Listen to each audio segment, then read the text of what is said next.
కార్తీక పౌర్ణమి రోజు దృష్టి దోషాలన్నీ పోవటానికి శివాలయంలో జ్వాలాతోరణం అనే ప్రత్యేక ఉత్సవాన్ని నిర్వహిస్తారు.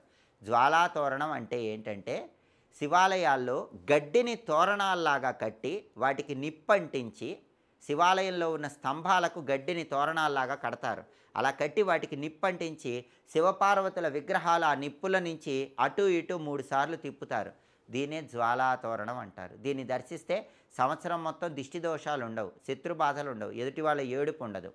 అలాగే ఈ జ్వాలాతోరణం అయిపోయిన తర్వాత, ఆ గడ్డి కాలిన తర్వాత ఆ బూడిదను నుదుటన బొట్టులాగా పెట్టుకుంటే అది జనాకర్షణ కలిగింపజేస్తుంది. కాబట్టి అందరూ శివాలయంలో జ్వాలాతోరణం దర్శనం చేసుకోవాలి. అలాగే కార్తీక పౌర్ణమి రోజు ఎవరైనా సరే ఇంటి ఆవరణలో తులసి కోట ఉన్నవాళ్ళు తులసి మొక్కలో ఉసిరిక కొమ్మను ఉంచండి. ఉసిరిక కొమ్మ ఉంచి అక్కడ దీపాలు వెలిగించండి.